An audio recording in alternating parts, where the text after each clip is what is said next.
In this review session, I'm going to be going through problems 23, 31, and 34 from Chapter 16, and problem number 9 from Chapter 17. So starting with number 23, the problem is asking what is your power output when you are running in place for a minute and a half in order to burn off 2.5 calories in that time. So what they're looking for in general is your power, which is work divided by time.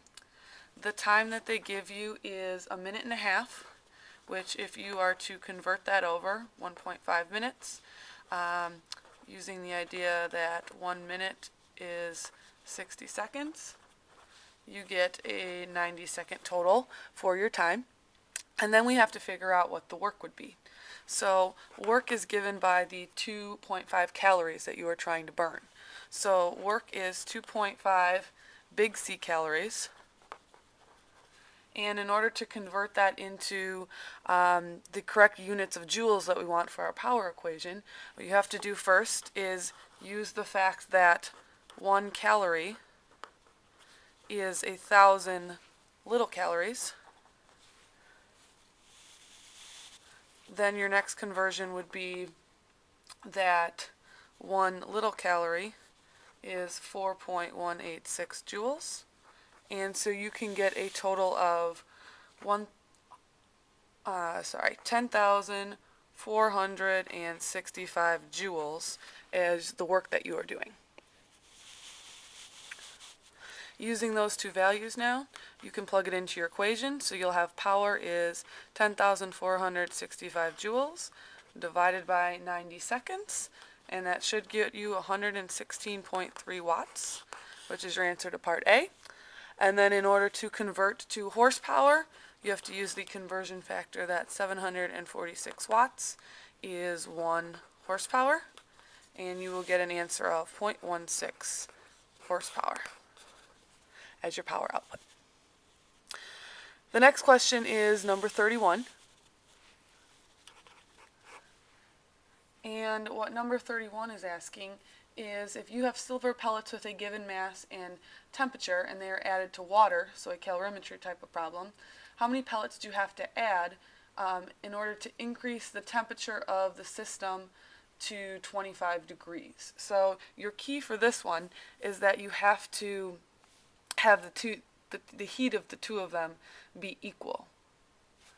And so what I'm going to say is that the heat of the pellets plus the heat of the water has to be equal to 0. And we know from our equations that Q is equal to mc delta T plus mc delta T equals 0. Now the hardest part is just putting in your givens. So first off, the mass of the pellets is 1 gram, which is 0.001 kilograms. The specific heat of the pellets, if you look, because they are silver pellets, is, let me see here, 234. And the change in temperature of the pellets is going to be their final temperature that they're coming to equilibrium at, so 25, minus their initial temperature, which was, in this case, 85 degrees. And then the other thing we have to add to this is we want to figure out the number of pellets, so I'm going to add an n at the beginning here, and that's what I'm going to solve for. And I'm going to add to that the mass of the water that I'm adding it to, which is 222 grams or 0.22 kilograms. And that gets multiplied by the specific heat of water, which is 4,186. And then finally you say your change in temperature for this one would be your final temperature, which is 25, minus the initial, which was 14, and you set all that equal to 0. And you can go ahead and do a little bit of math magic, and in the end you will get an n value of 722 pellets as your n value. Now part B in this problem asks if copper pellets are used instead of the silver, what happens to the number of pellets? Do they increase, decrease, or stay the same? Well, since copper in part B here has a higher N value, or sorry, not an N value, a higher specific heat, a higher C value, what that means is that for the inverse relationship to work, that the number of pellets has to go down. So if you use copper instead of silver, you need less pellets. And then C wants you to actually go ahead and prove that. So all you do differently in C is you do the same equation as above, except instead of using 234 right here for the specific heat of the silver, you use the specific heat of copper, which is 387. And the result is that you get an N value of 437 pellets, which means that N value did in fact go down.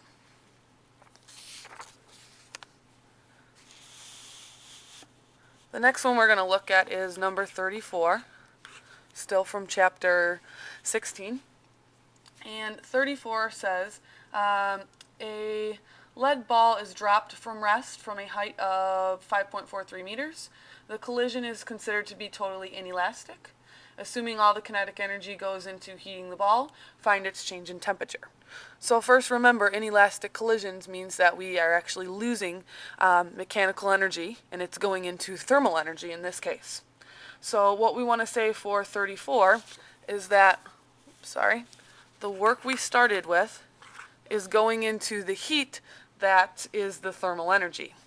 So we started with work, which was the, lead ball started at a certain height, so at a certain MGH, and I should probably say your change in work, so it's going to be M times G times your change in height, final minus height initial, is equal to Q, where Q is equal to MC times delta T. Notice the M's cancel, mass does not affect this, so what we get is G, 9.8, times your change in height, which is 5.43, equals the specific heat of lead, which is 128, times your change in temperature. And you can go ahead and solve for delta T to be 0.416 degrees Celsius. The last one now, shifting over to chapter 17, is problem number 9 from chapter 17. And what problem number 9 says is that a balloon is filled with helium, and they give you the pressure and the temperature and the radius of the balloon, and they want to know how many atoms are in the balloon in part A for number 9 here. So part A, I'm just going to start by listing my givens because that's always a good thing to do.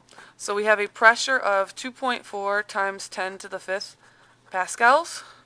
We have a temperature of 18 degrees Celsius, which if you convert that over to Kelvin, which you do need to do, is 291 Kelvin.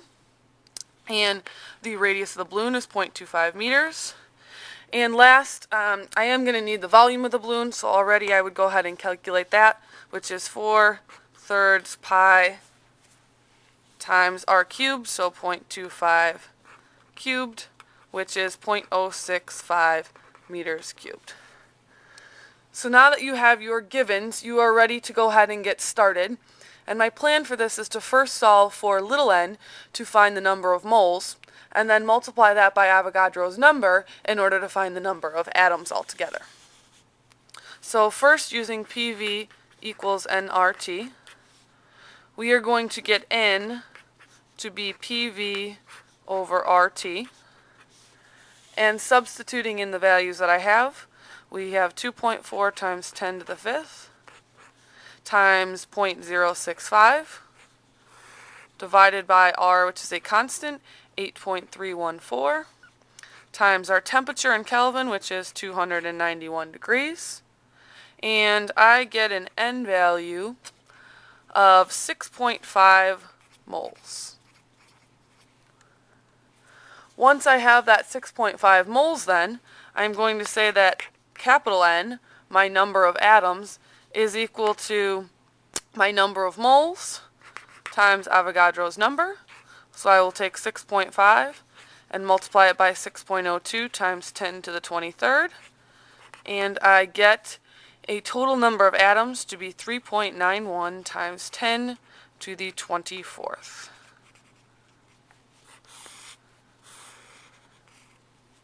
And that should be all the difficult problems from chapter 16 and 17.